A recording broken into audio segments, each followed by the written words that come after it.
Zeynep'le Her Şey Dahil'den herkese merhaba. Bugün sizlere evde ekmek makinesinde ekmek nasıl yapılır onunla ilgili bir video çekmeyi düşündüm. Bunun için şöyle bir ekmek makinemiz var. Bunun malzemeleri de hani aldığımızda bize verilenler. Şöyle ikili bir haznesi var. Ve şöyle tekli bir hazne var. Şu şekilde iki tane ölçü kablarımız ve ekmeği çıkarmak için bir tane demirden aparatımız var diyeyim. Öncelikle ben şu ikili hazneyi değil de şu tekli olanı da ekmek yapmak için işleme başlıyorum.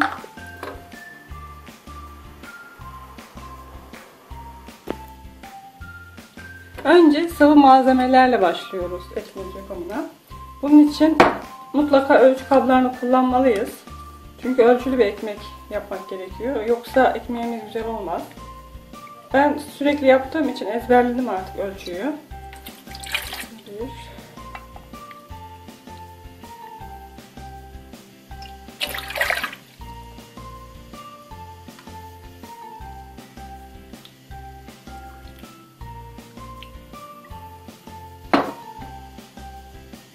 Bu şekilde suyumuzu ilave ettik.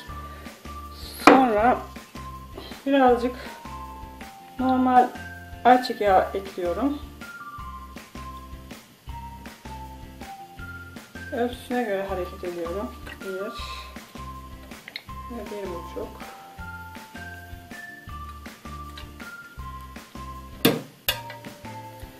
Biraz da yine aynı şekilde süt ilave ediyorum.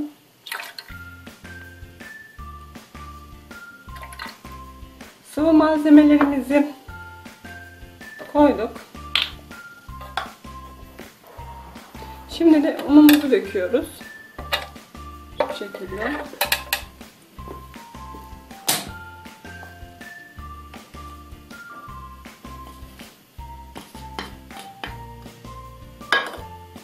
Bir, iki,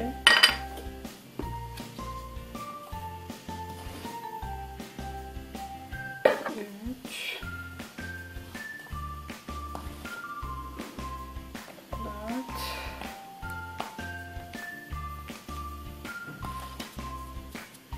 aslında tam 5 olmuyor ama ben 5 ilave ediyorum. Daha ölçülü oluyor. Sonrasında şeker ilave edeceğiz. Şu küçük böyle 5 kez. 5 ölçü. 2, 3,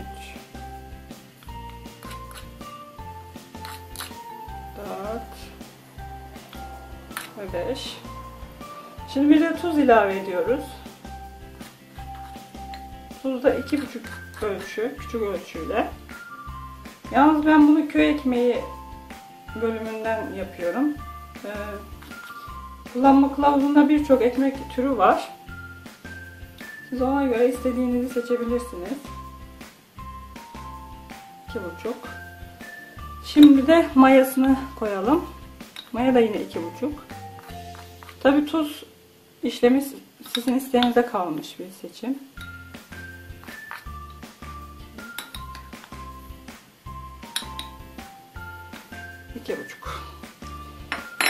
İşlem bu kadar. Bunun dışında başka bir şey dökmüyoruz. Sadece bu kadar malzeme kullanıyoruz. Ben alışık olduğum için ölçülere hızlı yaptım. Siz ilk zamanlar belki hani alışık olamazsanız zorlanabilirsiniz. Ben de çok zorlandım. Hatta birçok ekmeği ziyan ettim diyebilirim ama pes de etmedim. Eğer olur da alırsanız ya da evde kullanıyorsanız yani bence pes etmeyin derim.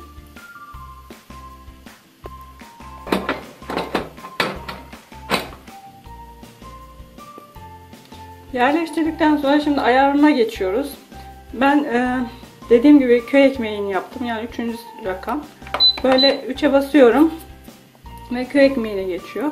Yaklaşık 4 saat kadar bir pişirme süresi var. Tabi 11 tane programı var. İstediğiniz programı seçip daha kısa ekmek de pişirebilirsiniz. Öyle bir program da var ama ben genelde bu köy ekmeğini kullanıyorum. Daha lezzetli oluyor. Başka diyebileceğim bununla ilgili zaman programı var. Zaman programı da şöyle işimize yarıyor. Çok güzel bir program. Diyelim ki akşam 12'de ekmek yapıyorsunuz ve diyorsunuz ki sabah sabah kahvaltıya hazır olsun. Bunun için diyelim 12'de yaptınız. 9'da hazır olsun diyorsunuz. 9 saat sonrası için ayarlıyorsunuz ve siz uyandığınızda evin içerisinde muhteşem bir kokuyla ekmeğiniz pişmiş oluyor. Bu gerçekten güzel bir özellik ve bunu da anlatmadan geçmek istemedim. Bu şekilde işlemlerini yapabilirsiniz. İstediğiniz işlemler zaten var. Ben sadece ekmek bölümünü göstermek istedim size. Hatta reçel bile hazırlanıyor. Gerçi ben onu yapmadım ama hazırlanma yapılıyor. Bir sürü özelliği var. Ve son derece ekmeği de lezzetli. Bunu da söylemiş olayım. Şimdi başlatma tuşuna basıyorum. Şöyle bir içine bakabilirsek eğer. Şu şekilde hamuru yoğuracak ve sonrasında mayalamaya bırakacak. Sonra pişirecek. Yani hiçbir şey yapmıyoruz. Sadece malzemeyi içerisine döküyoruz ve pişmesini bekliyoruz. Ekmeğimiz hazır oluyor.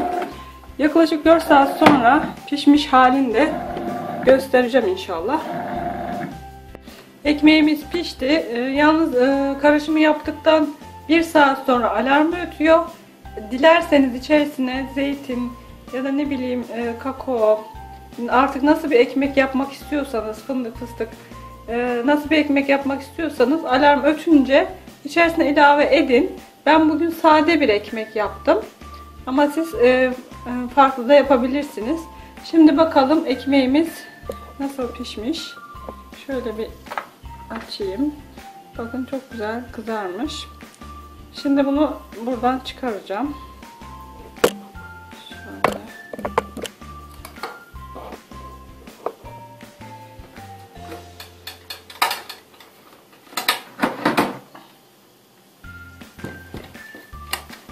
Şöyle bir bezin üzerine şöyle ters çeviriyoruz.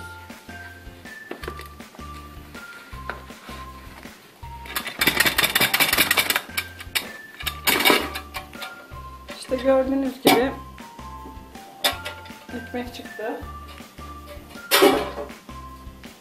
Şimdi bunun içerisinde bulunan pervaneleri çıkartıyoruz.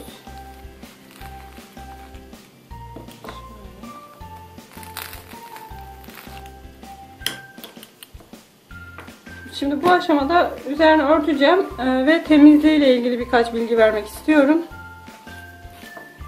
Şununla ilgili bir vereyim. Şu sıcak değil. Şimdi bunun şu bölgesine kesinlikle, şöyle kameradan göstereyim, kesinlikle su değmemesi lazım. Temizliğini de diyelim şunları çıkardıktan sonra şunları ben içine böyle atıyorum. Normalde silinmesi gerekiyor. Ama ben o şekilde bir yöntem buldum. İçerisine su dolduruyorum. İçindeki ekmekler kendini bırakıyor. Sonra o suyu şöyle elimle alıyorum. Kesinlikle şuralara değdirmeden. Sonra döküyorum. Temiz olmuş oluyor. Bu bilgiyi de verdikten sonra isterseniz dilimleyeyim ekmeği. Şimdi ekmeğimizi kesiyoruz. Bakalım nasıl oldu.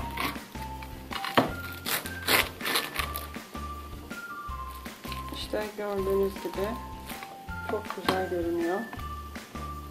Şöyle göstereyim. Evet, bugünlük videomuzun sonuna geldik. Umarım faydalı bir video olmuştur. Yapacak olanlara kolay gelsin diyorum. Videolarımı beğeniyorsanız beğenmeyi ve abone olmayı unutmayın. Bir de abone ol butonunun yanındaki zil işaretini de aktifleştirirseniz video atıldığında bildirim alırsınız. Bir sonraki videoda görüşmek üzere. Hoşça kalın.